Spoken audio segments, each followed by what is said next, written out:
Pessoal, sejam bem-vindos a mais uma aula aqui da academia. Meu nome é Felipe Kakimoto e essa é a nossa aula de número 42, tá? Vamos continuar nossa aula de número 41 sobre tutela de urgência e hoje também vamos falar um pouquinho sobre tutela de evidência. O Bruno está aí, o Bruno que pediu tanto as aulas no Zoom. Seu pedido foi atendido, Bruno. Finalmente, estamos aqui, né? E vamos continuar por aqui agora. Né? Vocês devem ter acompanhado, né, que a gente estava num processo de encerramento de inscrições na academia, então a gente vai passar um tempo agora sem receber inscrições, a gente vai passar por algumas reformulações, e aí decidimos também atender o pedido de vocês e fazer as aulas aqui no Zoom. Eu também particularmente gosto, né, o sistema é mais fácil para mim, e aqui ficamos mais próximos, né, podemos conversar melhor. Bom, gente, vamos lá começar a aula então, que a gente tem bastante coisa para falar hoje. A sistemática continua a mesma, tá? Então, a gente vai continuar com os mapas. Qualquer dúvida, se quiser, ou levanta a mão, né? Me chama por aqui, que eu vou estar compartilhando a tela. E a gente vai tirando as dúvidas, combinado? Bom, vamos lá, gente. Vamos lá, vamos dar uma recapitulada rápida aqui, nessa aula de número 41, só para a gente contextualizar a aula de hoje, tá? E na aula 41, a gente falou basicamente sobre alguns conceitos iniciais sobre a tutela provisória de urgência, né? A gente viu que existe tutela provisória de urgência, né, e de evidência, tá?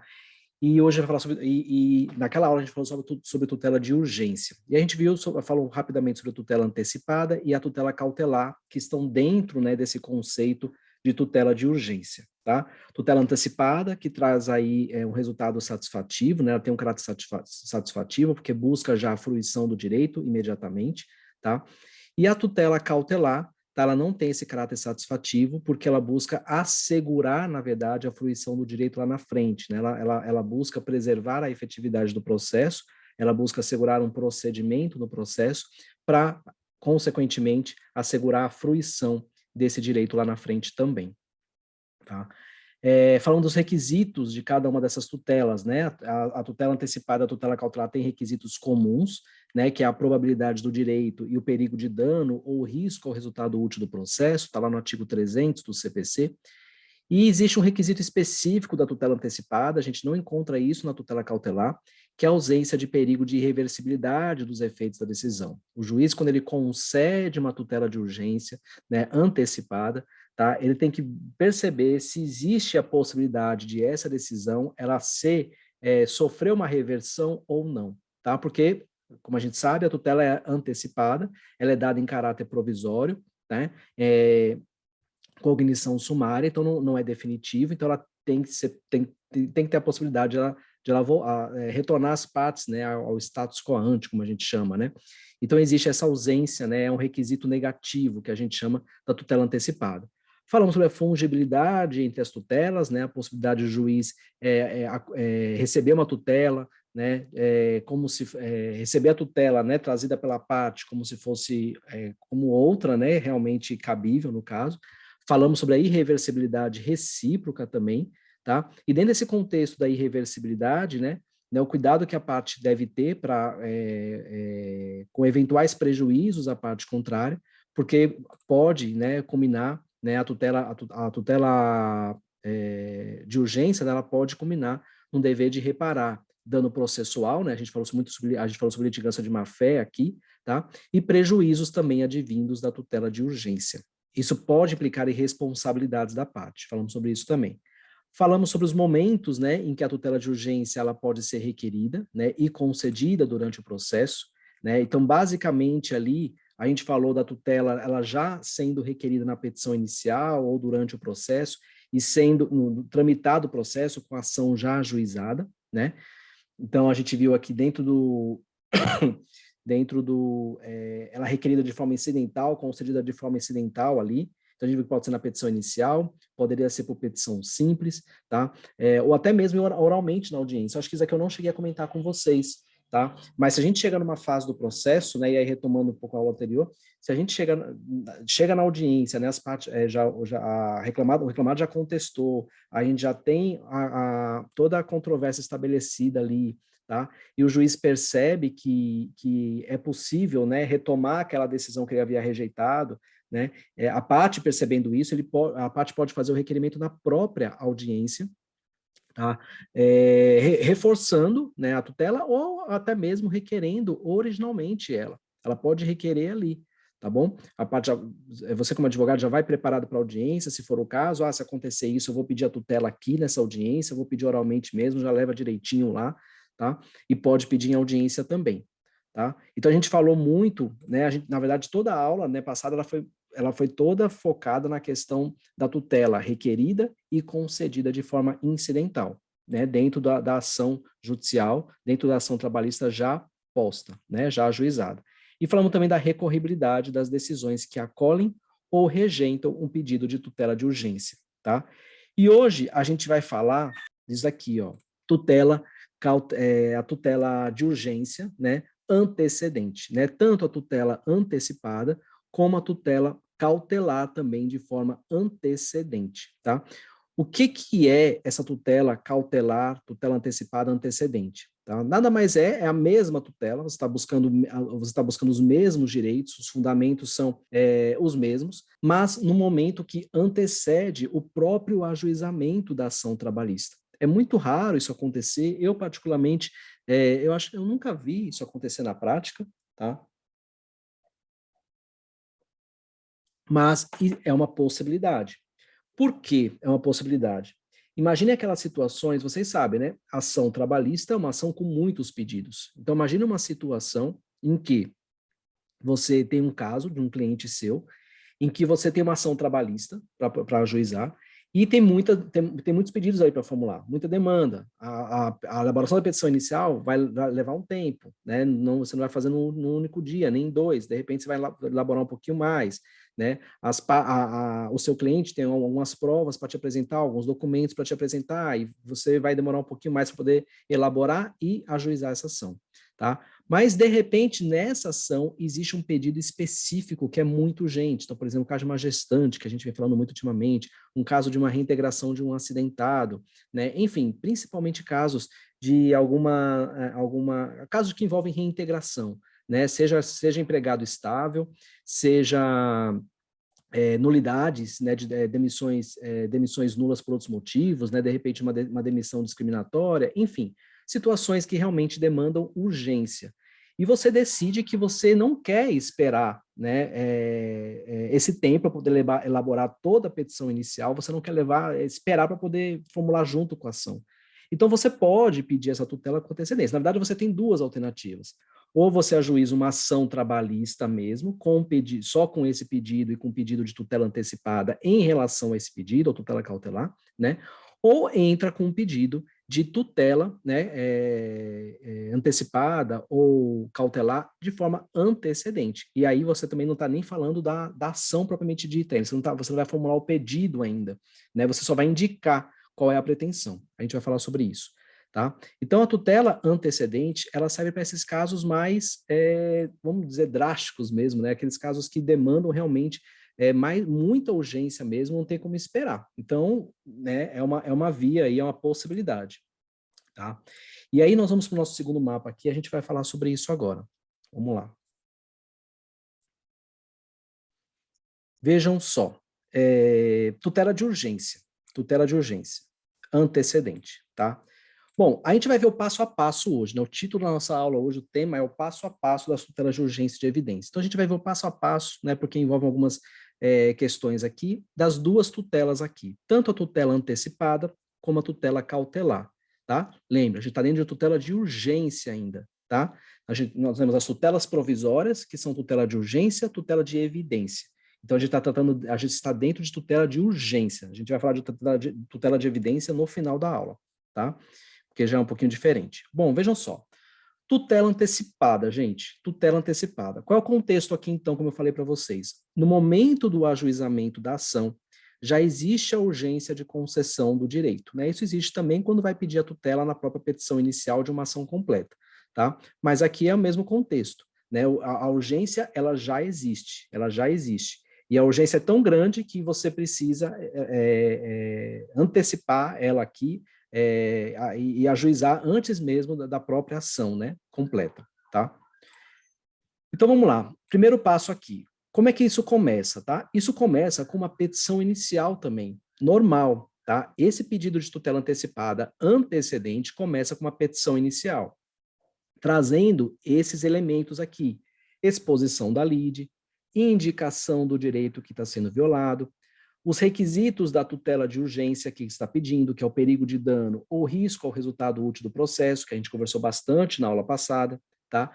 O requerimento da tutela antecipada e a indicação do pedido de tutela final e o seu valor correspondente.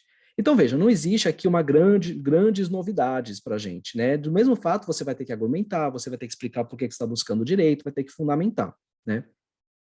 A grande questão aqui é que essa petição inicial, se a petição inicial da ação trabalhista, ela já segue um princípio da simplicidade, né? Os juízes já não exigem tanta formalismo, aqui, gente, muito menos. Porque você não vai, você simplesmente você só vai indicar o pedido da tutela final de forma, olha, a pretensão é essa, tá?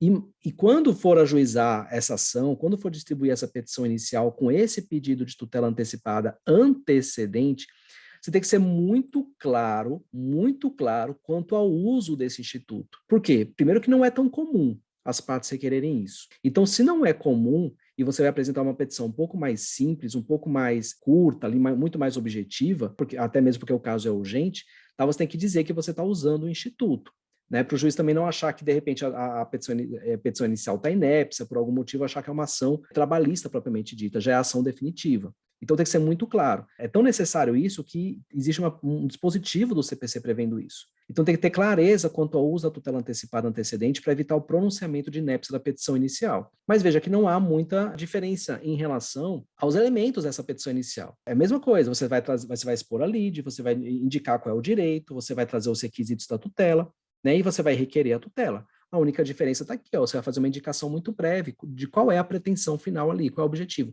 O que você vai buscar através de uma ação definitiva, tá? E o valor correspondente, tá? Então, eu diria aqui que a única preocupação que vocês têm que ter aqui em relação àquilo que vocês já fazem, tá? É o seguinte, é só se preocupar em ser claro quanto ao uso do instituto, tá? E fazer a indicação do pedido final. Indicar qual é a sua pretensão, explicar que você está ajuizando isso, está fazendo uso da tutela antecipada antecedente, porque é urgente por isso, e que a pretensão depois vai ser essa, tá? Bom, e aí vai para o juiz decidir, né? Então, o juiz vai receber isso, né? Espero que a vara tem que ser muito atenta, né, com relação a isso, porque geralmente a vara recebe a petição inicial, né? E ela já emite a notificação, não é isso? Ela já emite a notificação. Então, e aí é por isso que eu falo também, até na petição inicial destacar que ele está fazendo uso do instituto e tudo mais, tá? Para que vá direto para o juiz decidir isso. Aí vamos lá, a gente vai entrar num procedimento aqui um pouquinho, porque é muita informação, mas não é difícil, gente, tá? É só um pouquinho de detalhe. Bom, vamos lá. Quando o juiz acolhe a tutela, ele recebeu essa tutela. Vamos imaginar sempre aqui um caso de reintegração, tá? A gente tem falado muito de gestante aqui, na próxima aula a gente vai falar sobre, na próxima aula de oficina a gente vai falar sobre gestante. Então vamos, de repente, sempre trazer o exemplo dela aqui para a gente uniformizar sempre isso, né? E a gente organizar a ideia nesse sentido. Então vamos lá. Então, você está pedindo ali, né, esse pedido de tutela, né, no caso, um exemplo da reintegração aí, e o juiz acolheu isso, tá? O juiz acolheu a tutela. Uma vez acolhida a tutela, ótimo, tá? Ótimo. Se você está advogando para reclamante, o reclamante aqui ele vai aditar essa petição inicial, porque ele já buscou, ele já conseguiu aquilo que ele queria, ele estava buscando a urgência na fruição do direito, então ele já está usufruindo do direito, tá? Então ele vai aditar a petição inicial no prazo concedido pelo juiz. Claro, vai acolher aqui, né? Vai acolher, o juiz vai ter que dar cumprimento, vai ter que intimar, se for um caso de reintegração, faz um mandado de reintegração, intima a parte contrária, tudo mais, vai ter que dar cumprimento a isso, tá? E aí, nisso, paralelamente a isso, né, o cumprimento dessa decisão, o reclamante vai ter que aditar essa petição inicial. O prazo mínimo é de 15 dias, o juiz ele pode conceder um prazo maior, então você tem que observar o prazo que o juiz vai dar. Mas o mínimo é o de 15 dias, que é o prazo previsto no CPC. E aqui você vai simplesmente o quê? Complementar a sua ação. Aquilo que você não fez antes, você vai fazer agora, tá? Para complementar. Então, você vai complementar os argumentos, você vai juntar os documentos que ainda faltam juntar, tá? Você vai ratificar o pedido de tutela final aqui. Ou seja, você só vai agora organizar aquilo que você fez. Se falta organizar alguma coisa, se falta complementar com alguma informação, com algum documento, você vai fazer isso neste momento, tá? Dentro desses 15 dias. Ok?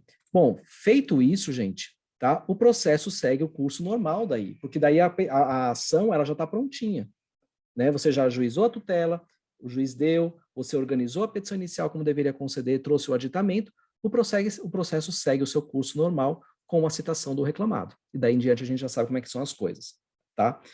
Agora, aí a gente vai falar aqui um pouquinho, você já deve ter ouvido falar sobre a estabilização da tutela de urgência, tá? Eu mesmo demorei um pouco para poder entender, né, como é que isso acontecia, né, quando veio o CPC, começou a vir essa estabilização. Eu demorei um pouco para entender isso, porque eu não via muita lógica, né, nisso daqui. É porque para a gente não tem muito, não é que não tem, é porque acaba não sendo aplicado muito para a gente aqui, né? Mas vamos lá, vou mostrar para vocês como é que acontece. Então o processo segue sendo o curso normal, né? E o reclamado vai ser citado. Bom, o reclamado citado, quando ele é citado, né, ele vai ter a oportunidade de apresentar sua contestação, né, ir para audiência, assim que as coisas acontecem. Agora, e ele pode inclusive impugnar essa decisão, né? A gente falou sobre a recorribilidade na aula passada. Se o juiz concede a tutela de urgência ou rejeita, né, cabe mandato de segurança. Então, no caso aqui, a gente está falando da concessão da tutela de urgência, tá? Então, ele poderá impugnar isso daqui através de um mandato de segurança para o TRT, tá? O reclamado. Só que, paralelamente a isso, claro, ele vai ter que contestar também essa ação, né? Então, ele pode requerer e entrar com mandato de segurança para poder buscar a reforma disso imediatamente, ou simplesmente apresentar sua contestação. Se ele não impugna essa decisão, ou seja, se ele não impetra o mandato de segurança, ou se ele não apresenta essa contestação, existe a possibilidade desse processo ele ser simplesmente extinto, né?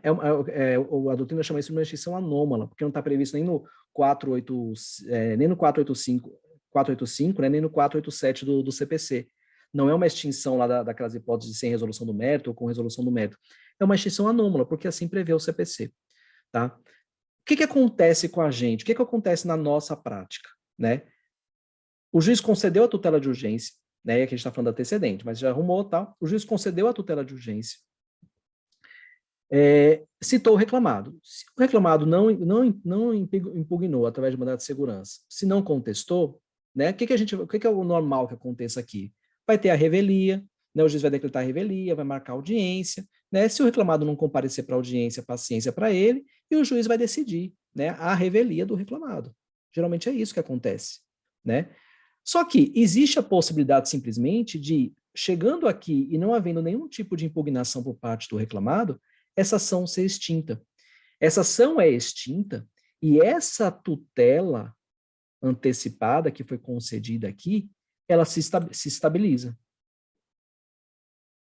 Tá? É como se houvesse, mas não é. É como se houvesse uma coisa julgada aqui, mas não é. Ela simplesmente se estabiliza. Então, veja, a partir desse momento aqui, se existe a extinção, e aí a parte. Porque, veja, não acontece na prática isso, a não ser que a parte requeira isso. E eu acho até difícil algum juiz, né, aplicar. Mas, assim, se a parte requerer, ó, excelência, eu quero que o processo seja extinto e eu quero aqui a estabilização da lide nesse momento, não quero mais continuar. Bom, vai se estabilizar, tá? Então, nesse momento, o que nós temos? Então, nós temos uma decisão que concedeu a tutela antecipada lá, que ela é interlocutória, né? Então, ela é passível de impugnação por mandato de segurança e não foi, tá?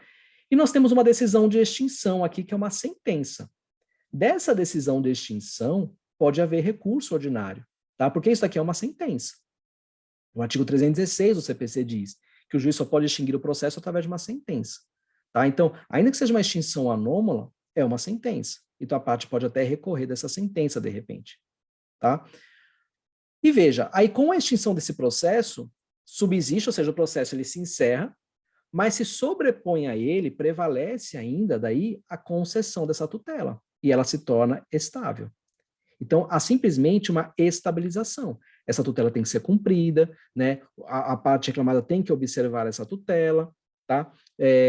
Até que isso seja revisto de alguma forma. E como é que se busca a revisão disso, ou até mesmo a ratificação disso? Lembrando, não há coisa julgada aqui. Então, não caberia, por exemplo, ação rescisória, não poderia se falar em ação rescisória dessa decisão, né? O Manuel Antônio Teixeira Filho, por exemplo, ele fala que é uma coisa julgada formal, né? Mas eu só vejo ele falando sobre isso, né? Alguns falam que não se trata nem de coisa julgada, né? Não é material, nem fala em coisa julgada. É simplesmente estabilização da lide, tá? Veja, qualquer das partes daí, né? Elas podem buscar a revisão, podem buscar a reforma ou até mesmo a invalidação dessa decisão que se estabilizou, tá? Só que isso é feito por meio de uma ação autônoma. Veja que loucura, né? E aí, né, eu tenho até dificuldade de entender até hoje sobre isso, né? Mas assim, por meio de uma ação autônoma, né? Eu estou falando isso para vocês, embora não aconteça muito, mas é importante que vocês saibam disso, porque de repente pode acontecer, vocês podem se deparar com isso, ou de repente surgir um caso que realmente, né, precise, pela análise da estratégia de vocês, precise levar por esse caminho. Então é bom que vocês conhecerem isso, tá? Então veja, através de uma ação autônoma, se busca essa revisão, a reforma ou invalidação. Falar, Felipe, mas vai buscar revisão? Quem vai buscar revisão? O próprio reclamante dessa ação busca revisão.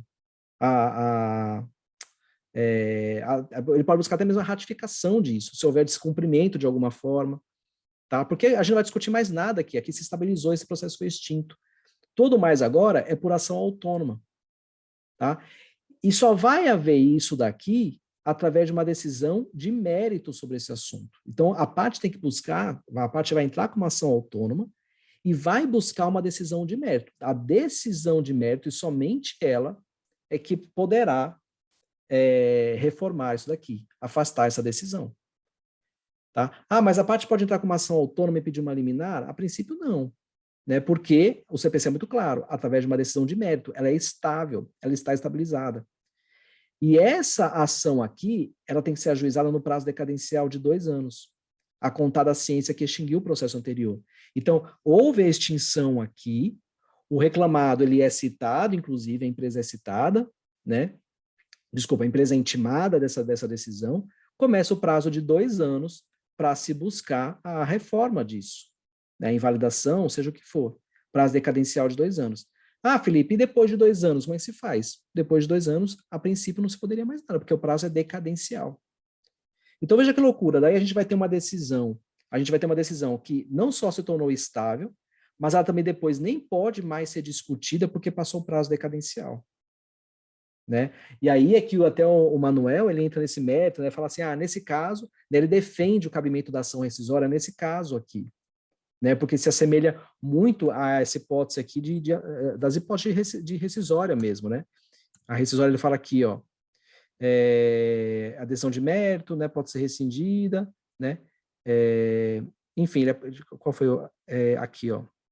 Não é aqui que ele fala, ó.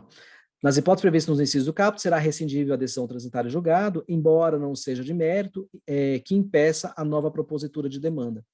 Então, ele defende aqui o cabimento da ação rescisória, nesse caso. Né? Então, só para vocês saberem. Mas é muito discutível essa questão, tá? Porque não é uma decisão de mérito. Não é uma decisão de mérito. Tá? Não há coisa julgada aqui. Tá? Então, é isso. Tá? Basicamente isso. Veja, não é uma coisa difícil, né? Não é uma coisa difícil. Só é uma coisa que a gente não aplica muito, tá? Mas é importante vocês conhecerem isso daqui. Já que a gente está falando de tutela, eu não poderia simplesmente passar por esse assunto sem falar dessas tutelas antecedentes. Agora, isso daqui, gente, quando há quando há aditamento. Então a gente lembra, o reclamante aditou, seguiu todo esse procedimento. Se o reclamante não adita a sua petição inicial, esse processo é extinto sem resolução do mérito. Então, tudo aquilo que ele fez antes cai por terra.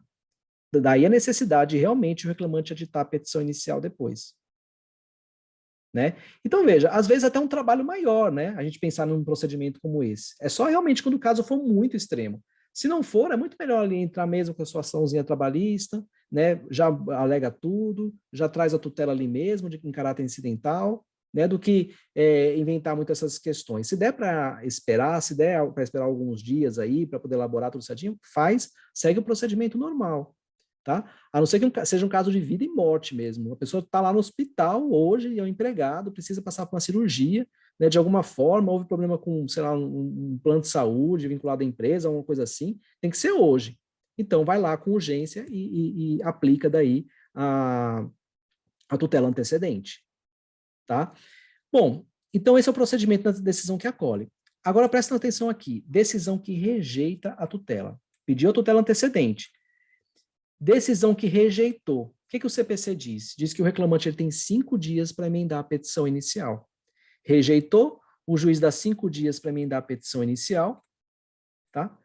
Aí ele poderá emendar a petição inicial ou não. Se ele emenda a petição inicial, o processo segue o seu curso normal. Normal, emendou a petição inicial, tudo certinho, cito o reclamado e segue. Não emendou a petição inicial é indeferida e o processo é extinto sem resolução do mérito, tá? Aí eu quero que vocês prestem atenção numa questão aqui que eu vou falar para vocês, tá? Porque o código, ele parece fazer não é muito claro com relação a isso, e eu já vi divergência doutrinária em relação a isso. E eu vou mostrar para vocês uma coisa. Sobre a decisão que rejeita a tutela, presta atenção aqui, ó, nesse artigo aqui, ó, no parágrafo 6º aqui, ó. Aqui a gente está aqui, ó, tutela antecipada requerida em caráter antecedente. Caráter antecedente, tá? E aí a gente viu, ó, concedida a tutela, né, isso daqui. Aí ele fala o aditamento, né, cadê? O aditamento deixa ativo, não é isso.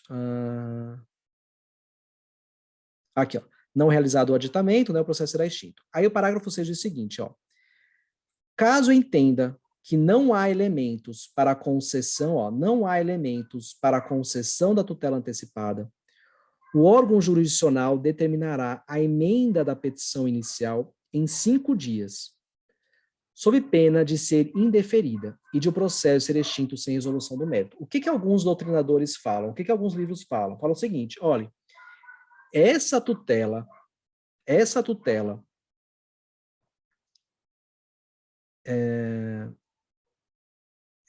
que foi veja só, essa tutela antecipada, uma vez rejeitada, se o juiz entendeu que não há elementos ali, veja, ele está falando assim, não há elementos, ele teria que dar à parte o prazo de 5 dias para emendar a petição inicial e complementar ela no sentido assim, trazer elementos, né, para comprovar os requisitos para a concessão dessa tutela. É a mesma ideia da emenda da petição inicial quando ela está com um vício, quando ela tem algum vício, né, lá do artigo 321 do CPC. Ah, tem vício na petição inicial. O juiz dá um prazo de tantos dias ali para emendar a petição inicial. Então, alguns doutrinadores, alguns livros falam o seguinte, olha, essa emenda que ele está falando aqui é a emenda para ele corrigir alguma coisa na petição inicial, para que o juiz, né, ele daí conceda ou não conceda a tutela de urgência. Tá? Só que, eu não me lembro quais são os livros que falam, tá? Mas existe esse entendimento. Só que é o seguinte, não é esse, por exemplo, o entendimento do Didier. Né? Eu gosto muito de ler o Didier nesses casos, porque o Didier participou da reforma do Código. Né? Então, por exemplo, no livro dele aqui, ele fala assim, ó, não concedida a tutela antecipada, por não haver elementos que evidenciam o preenchimento dos seus pressupostos. Ele está dizendo o seguinte, olha, não houve preenchimento dos pressupostos e por isso essa tutela não foi concedida. Ou seja, o que a gente viu aqui, ó, essa tutela não foi concedida, já houve uma decisão dela, tá? O juiz determinará a intimação do autor para que promova a emenda da petição inicial no prazo de 5 dias, sob pena de deferimento e extinção do processo. A emenda da inicial é necessária para que o autor complemente a sua causa de pedir, confirme o seu pedido de tutela definitiva e traga documentos indispensáveis à propositura da demanda ainda ausentes. Ou seja, é a mesma coisa do aditamento que a gente está vendo aqui, ó. No caso, quando há acolhimento. Tá? E outra coisa também, tem uma questão aqui, tá? Se fosse para emendar no sentido assim, olha, Reclamante, eu vou te dar uma nova oportunidade aqui. Emenda aqui para mim, por favor, essa petição inicial que eu vou analisar.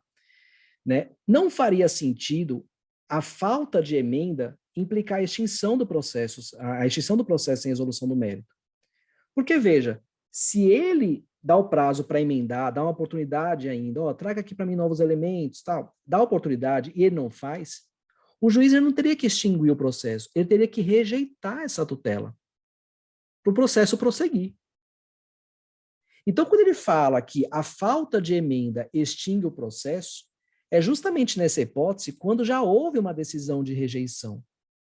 Então, já foi rejeitada, e como é uma tutela antecedente, eu tenho que prosseguir com o processo. Então, olha, agora você emenda, eu já rejeitei, agora você emenda a sua petição inicial, como você achar adequada, e a gente continua com o processo aqui. E se você não emendar, essa petição inicial ela vai ser indeferida e o processo vai ser extinto sem resolução do mérito, que é o mesmo efeito aqui. Aqui, ó. Aqui.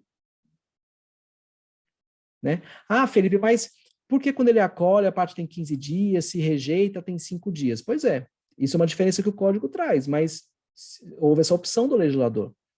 Tá? Então, existe essa discussão, né, doutrinária, inclusive. Acho que até o Felipe Bernardes, não sei se é o Felipe Bernardes ou se o próprio Manuel também, o Manuel também, de novo. O Manuel, ele fala, né, sobre esse prazo para poder emendar, é uma nova oportunidade para o juiz decidir se há tutela ou não. Tá? Mas por essa questão lógica aqui toda, né, me parece que não. Aqui o juiz já rejeitou. Rejeitou, ele vai dar o prazo de 5 dias para emendar. Tá? Então, mais uma dica aí para vocês ficarem atentos no caso de eventualmente se deparar com isso. Tá? Bom, dito isso, tá? Isso daqui, gente, né, bastante informação aqui, é a nossa tutela antecipada. Lembra, vocês estão buscando aqui a satisfação do direito, né, a fruição do direito pelo seu empregado, pelo seu cliente. Tá? A fruição. Então, vocês podem fazer de forma antecedente. Agora, é possível também fazer isso com a tutela cautelar. Lembra aquele exemplo que a gente falou? A gente viu um julgado, né, sobre tutela cautelar lá, que falou sobre uma decisão de um juiz, né? Houve o requerimento, né, da parte para obstar a reclamada, impedir que a reclamada vendesse o seu maquinário, né, porque provavelmente a perícia que seria realizada precisaria, né, fazer as diligências naquele maquinário, com o maquinário ali. Né? Então, o juiz concedeu essa tutela cautelar para, né, obrigar a reclamada, né, ao reclamado ali, ao empregador, a não se desfazer do seu maquinário. Então, isso é uma tutela cautelar. Tá? Isso foi, acho que ali foi feito em caráter incidental, mas também é uma hipótese em que poderia ser, né, de forma antecedente também. Tá? Então, no momento do ajuizamento da ação, já existe a urgência de assegurar a efetividade do processo. Tá? Aqui é um pouquinho diferente, né? Começa parecido, mas vai ter um procedimento um pouquinho diferente. Então, na petição inicial, você vai trazer os seus elementos também. Normais de uma petição inicial, traz a exposição da lide com seu fundamento, né? A exposição sumária do direito que você pretende assegurar. Veja, aqui a exposição do direito é sumária, porque você não vai buscar a fruição desse direito ainda, você só vai mencionar o que você está buscando, porque o objeto aqui não é o direito, né, em si, não é a fruição do direito, é o processo, você quer assegurar o procedimento. Você quer assegurar que o processo, no caso naquele exemplo, né, você quer assegurar que a perícia seja realizada de forma adequada. Então, o foco está no procedimento. Então, a exposição sumária do direito, né, traz os requisitos da tutela e o requerimento da tutela cautelar. Qual é a tutela aqui, o que você está buscando.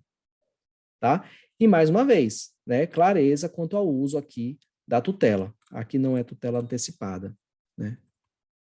Tutela cautelar. São os problemas do copia e cola, né? Bom, tutela cautelar antecedente. Tá? E aqui é um pouco mais óbvio, né? A petição é mais diferente, tudo. Aqui é um pouquinho mais, todo o contexto da petição inicial é um pouquinho diferente, porque você está tratando a todo momento de procedimento, né? Então é mais fácil verificar, mas sempre ser muito claro nessa pretensão, tá? Bom, feito isso, o juiz ou ele decide a tutela cautelar antecedente, tá? de forma liminar ali, ou através de uma audiência de justificação prévia. A gente falou sobre essa audiência de justificação prévia também na aula passada, tá? Ou ele cita o reclamado imediatamente para se manifestar em 5 dias.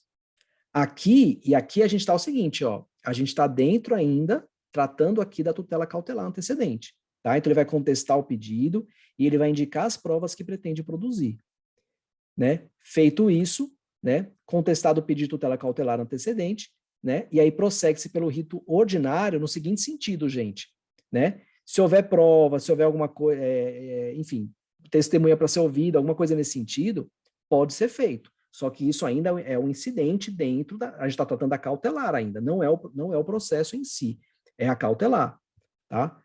Bom, feito isso, o juiz vai decidir o pedido de tutela cautelar antecedente, tá? Ele vai decidir aqui. Então, ele já pode, no início, estabelecer um contraditório aqui em relação a cautelar, né? Em relação a cautelar. Agora, ele pode decidir liminarmente. E aí, nesse caso, de novo, ou ele acolhe, ou ele rejeita. Se ele acolhe, o reclamante terá 30 dias para peticionar. E aí, formular o pedido principal, né? E complementar a causa de pedir. Né? Aí você vai tratar do direito propriamente dito. Né? Ou seja, o juiz já acolheu, já te deu a segurança, né? Já te deu a tutela, já assegurou o procedimento, então você agora está tranquilo, está tranquila para poder seguir com o processo, porque vai ter um procedimento assegurado ali, tá? A eventual fruição do direito lá na frente está assegurada, tá? E aí você vai ter tempo daí para poder fazer sua petição inicial, né, complementar a causa de pedir, fazer tudo isso, tá? E aí o processo segue o curso normal, com a intimação das partes para a audiência, né? E até quando o reclamado deverá apresentar a sua contestação. Normal, normal. Aqui eu estou falando de liminar, né? Lembra, o reclamado ainda não foi citado aqui, tá? Então aí o reclamado vai ser citado de tudo isso e para poder seguir o curso normal do processo, tá? Se a rejeição da tutela cautelar, tá? O reclamante, ele ainda pode formular o pedido principal, tá? O fato de a cautelar, né, não ter sido acolhida, lembra sempre do exemplo do maquinário. Se o juiz ele falar, não vou proibir o reclamado de vender o maquinário dele. Pronto, acabou. Você teve uma insegurança ali, provavelmente você vai perder a prova, você talvez perca a prova, mas isso não te impossibilita, né, não inviabiliza o ajuizamento da ação e você buscar outros meios de prova, né, buscar uma prova emprestada de alguma forma, em outro processo, né, enfim, vai ter outros meios. Tá? Então, o reclamante ele tem plena liberdade para formular, formular o seu pedido principal, né? A não ser que a tutela cautelar ela seja rejeitada porque o juiz reconheceu aqui que não existe, que existe uma decadência ou uma prescrição em relação àquele direito, cadê a petição inicial aqui, ó? Em relação àquele direito que você expôs aqui de forma sumária. Tá? Então, por exemplo, naquele mesmo exemplo do maquinário, você está buscando a efetividade de uma prova pericial. Aí você vai dizer, minha pretensão é buscar a insalubridade, é buscar a periculosidade desse reclamante. E o juiz percebe que existe uma prescrição aqui, bienal, ou de repente até quinquenal, já atingiu. Né? É porque no nosso caso aqui é mais difícil visualizar isso, porque o juiz não pode pronunciar a decadência sim, mas a prescrição não, né, de ofício, né? Ele precisaria de manifestação do réu. Então, se o réu é citado aqui e se manifesta, ok. Mas se ele vai decidir liminarmente, dificilmente ele vai reconhecer aqui a prescrição. Né? Dificilmente ele vai reconhecer uma prescrição. Mas, se a rejeição da tutela tem por fundamento a decadência ou a prescrição, por algum motivo, tá? E pode ser até depois da contestação do reclamado, tá? Não caberá daí o ajuizamento de uma nova ação, porque essa ação, para esse pedido, né, essa ação está prescrita. Tá? A prescrição em relação a ela, não adianta insistir, tá? O ajuizamento dessa nova ação vai ser, essa nova ação vai ser extinta com resolução do mérito. Perfeito, gente. Então veja, tá? Bastante coisinha aqui, mas os procedimentos são simples, né? E até intuitivos, tá? Perguntas em relação a isso? Me digam que se tem, daí a gente passa para a tutela de evidência.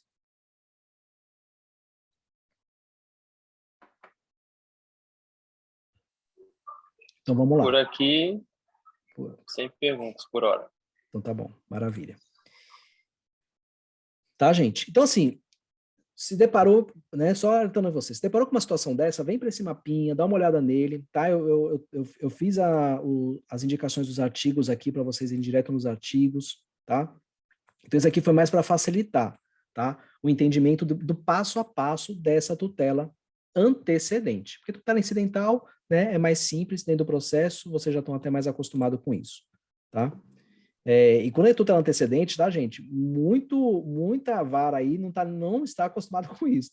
Então, você tem que fazer muita parte de vocês também, né? De buscar o procedimento correto aqui, tá? Não há o costume, né? Nosso de seguir um procedimento como esse, tá? Bom, tutela de evidência. Alguém falou não, né? Eu, Oi. Evelyn. Oi, Evelyn. Felipe, agora que você falou da prescrição e da decadência, me veio uma dúvida na cabeça.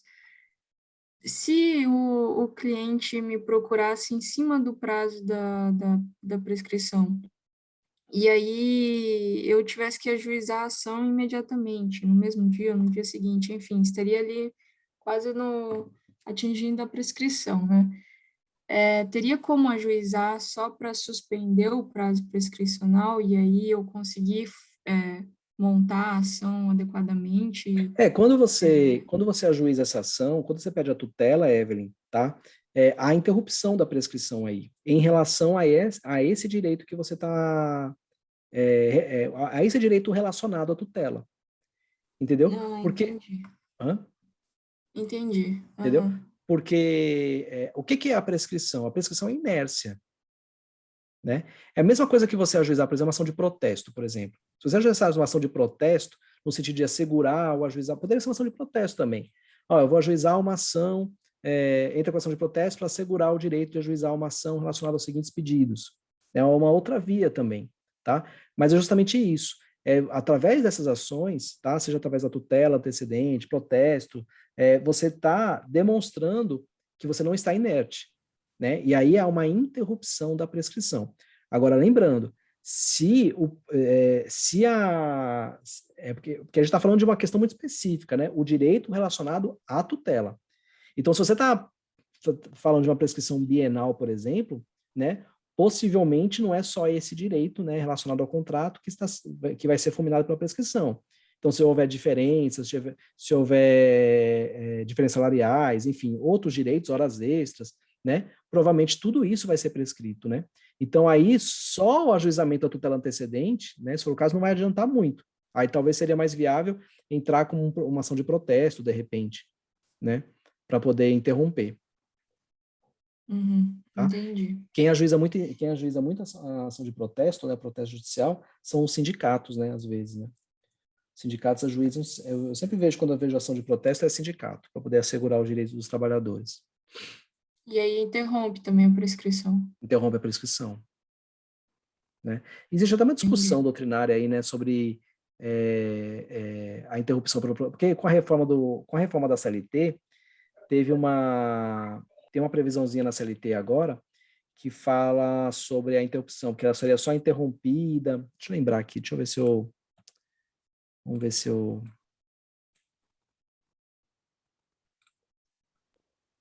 Só para não ficar... Vamos fazer uma consulta rápida aqui. Acho que com a reforma colocou tem um artigo mesmo que é só o ajuizamento, né, que interrompe.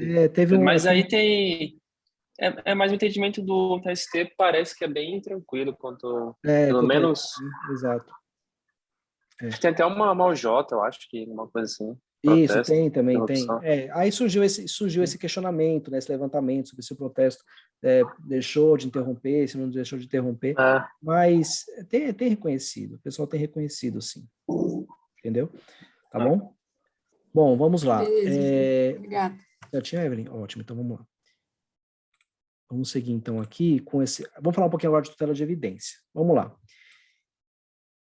Existe uma diferença aqui que é crucial em relação à tutela de evidência. Tá? Vamos lá. Requisitos da tutela de evidência. Quais são os requisitos da tutela de evidência?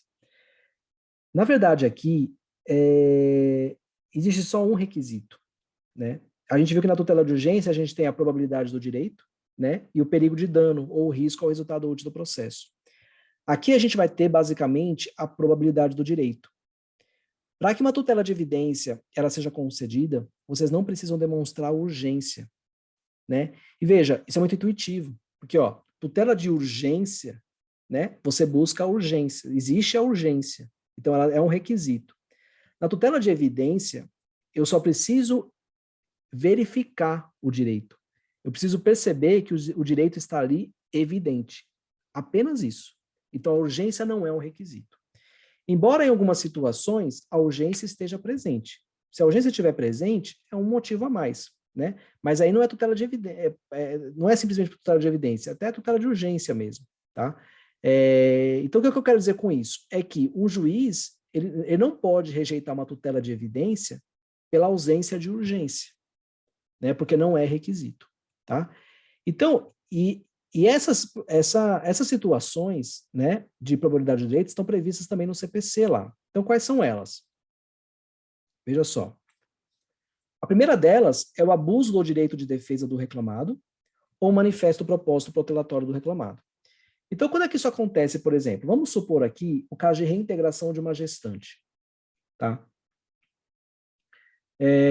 A reclamante está alegando a sua petição inicial que ela foi demitida quando já gozava do direito à estabilidade. Ela ficou grávida durante o contrato de trabalho e está postulando a estabilidade, aqui a sua reintegração. E o reclamado vem e diz o seguinte: olha, eu desconhecia a gravidez dela. Como eu já falei para vocês, como a gente já viu, né? Esse tipo de argumento ele não prospera. É o tipo de argumento que simplesmente os reclamados alegam por alegar. Nesse caso, há um manifesto propósito do reclamado aqui em postergar a discussão dessa ação. Se o argumento dele é apenas esse, né, há um propósito aqui de realmente protelar isso, né?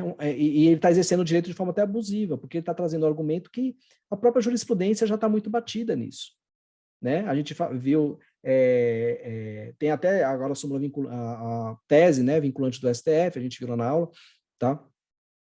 Então o juiz, né, uma vez contestada a ação, né, e com esses termos, o juiz vocês poderiam pedir a tutela de evidência, né? É porque a reintegração da gestante, quando a gente fala de empregar a gestante, por si só ela já é urgente também, né? Então o juiz ele poderia até com você poder pedir a tutela de urgência lá, mas é só para exemplificar, né? Se o juiz não dá lá por algum motivo, chega nesse momento aqui, você pode pedir, ainda que o juiz não entenda que não há urgência, cabe a tutela de evidência. Então ele pode acolher a reintegração por esse fundamento, tá? Uma outra hipótese aqui, né, é quando as alegações, né, de fato do reclamante, elas estão comprovadas pelos documentos que ele próprio traz na petição inicial, e além disso, sobre aquele assunto que ele está tratando, já existe uma tese firmada em julgamento de casos repetitivos ou em súmula vinculante. Tá? Em julgamento de casos repetitivos, leia-se aqui, né, o incidente de recurso de revista repetitivo, para nós aqui, né, e o incidente de resolução de demandas repetitivas. Então, se ele traz os fatos, se os fatos estão cabalmente comprovados por documentos, tá? E além disso, em relação ao direito, já existe uma tese firmada em julgamento de casos repetitivos ou súmula vinculante, o juiz, ainda que não haja urgência, o juiz pode conceder o direito, a fruição desse direito, né? Pode viabilizar a fruição desse direito, né? Com base, né? Na tutela de evidência. A tutela de evidência. Tá? E uma terceira hipótese aqui. Os fatos constitutivos do direito do reclamante estão comprovados por documentos. Mais uma vez, ó, parecido com isso aqui, tá? Os quais não são rechaçados pelas provas apresentadas pelo reclamado. Fazendo uma distinção com essa primeira hipótese aqui, pensando ainda na gestante, na reintegração da gestante. Vamos supor que a gestante ela está pedindo a reintegração, com o mesmo fundamento lá direitinho, o reclamado diga o seguinte: olha, ela não tem direito à estabilidade porque ela pediu demissão. Só que ou ele não traz esse documento do pedido de demissão, tá? Porque o ônus da prova é dele, ou através da documentação que ele traz, está nítido ali que esse pedido de demissão não teve assistência sindical não teve assistência do sindicato, que é uma exigência lá do artigo 500 da CLT. Então, o que a gente tem nesse processo? A gente tem fatos provados por documentos, né? E nós temos uma tese de defesa que poderia rechaçar aquele direito, ou seja, diferente daqui. Nessa primeira hipótese, eu tenho uma tese que não é suficiente para rechaçar aquele direito alegado. Aqui eu tenho uma tese que rechaçaria, uma tese que, uma vez arguída, né, o reclamado que tem que provar, só que ele não consegue provar. Os próprios documentos dele evidenciam o contrário. Então, ainda que não haja urgência, com fundamento na tutela de evidência, o juiz pode conceder também aqui. Tá? Então, vejo, tanto nessa primeira hipótese, como nessa primeira hipótese, a tutela de evidência, ela não poderia ser concedida liminarmente pelo juiz. Ou seja, sem ouvir a outra parte, porque depende muito do posicionamento do reclamado nesses dois casos. Nessa hipótese, não. Aqui sim, o juiz pode decidir liminarmente, com base nos fatos e documentos apresentados e com base em conhecimento, né, de tese vinculante. Então, aqui, sem ouvir o reclamado, ele já pode conceder a tutela de evidência. Nessas duas, ele tem que ouvir o reclamado, como a gente deu aqui nos exemplos. Tá? Então, não se exige a demonstração da urgência, tá? Ou seja, a parte não precisa provar perigo de dano, não precisa provar risco ao resultado útil do processo. Só precisa provar a existência do direito, que o direito ali é evidente. Tá? E essa tutela de evidência, ela possui caráter satisfativo. Ela permite a fruição imediata do direito. Então, é o mesmo caráter, né, lá na tutela de urgência, né, na modalidade de tutela antecipada. Perfeito? Então, isso é tutela de evidência. Isso é tutela de evidência. E isso aqui é muito importante. Conhecer, porque vocês podem pedir isso em qualquer momento do processo. A partir do momento em que se estabelece isso daqui, em algum momento do processo, né, e tem que ter atenção para isso, né, vocês podem invocar a tutela de evidência. Então, o requerimento, de novo, pode ser petição inicial, né, pode ser petição simples durante o processo todo, pode até ser mesmo numa audiência. Requerida ali oralmente, o juiz pode conceder na audiência também. Tá? Então, o pedido é sempre incidental. Não há, né, tutela de evidência antecedente, como acontece na tutela de urgência. Tá? Então, tutela de evidência é apenas incidental. Tá? E quanto à recorribilidade, né, a gente não vai repetir o que a gente disse na mesma aula, mas porque segue a mesma regra, né, da recorribilidade das decisões de tutela de urgência. A gente viu muito sobre isso lá na súmula 414, né, em que a gente viu, né, que tratando de uma tutela de urgência e agora também tratando de uma tutela de evidência, lembre-se, isso tudo, embora em alguns casos haja caráter satisfativo, e são decisões interlocutórias. Então, cabe mandado de segurança. Se ela é concedida na sentença, cabe recurso ordinário. Se não, cabe mandado de segurança. Tá? E se está correndo mandado de segurança e vem uma sentença, né, esse mandado de segurança ele perde o seu efeito e aí a parte ela tem que buscar aqui a reforma, né, no recurso ordinário. Beleza, gente? Felipe. É isso. Bruno. O processo, quando chegou pro tribunal, aí também cabe, né? Só que eu acho que acho que é tutela da evidência também, só que recursar o nome, né? Dirigido ao relator, no caso, quando...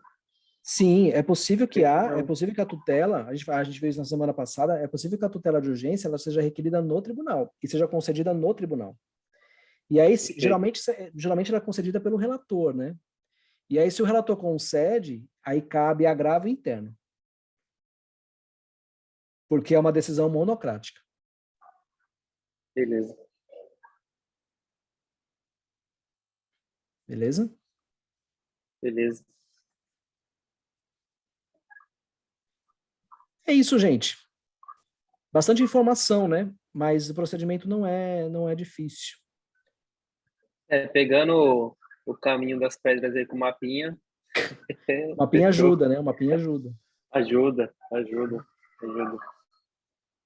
Show de bola. Perfeito? Evelyn, tudo ok também, beleza. Né?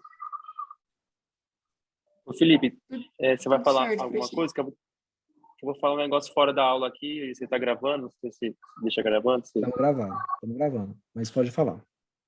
Pode falar? Então, sabe aquele negócio lá de gravação dos depoimentos, da audiência e tal, até você acredita que tem uma recomendação? Eu falei, cara, não é possível. Tem uma recomendação do nosso TRT aqui, no sentido de que se faça a transcrição. Depois passa essa recomendação para mim, então. Quero dar uma olhada nela. Acredita? Tem uma recomendação e porque, tem Bruno, um ato isso daí também... isso já foi. É porque, veja só, isso já voltou, já foi para o CNJ, entendeu? Tem que ver se essa recomendação, ela não está ultrapassada, tá? Se é uma coisa que está valendo. Não está, não, né? não tá. Tanto é que ela está de acordo com uma outra regulamentação do CSJT. Eu vou te mandar lá no... Talvez seja por isso que eu estou vendo que as atas estão vindo todas transcritas.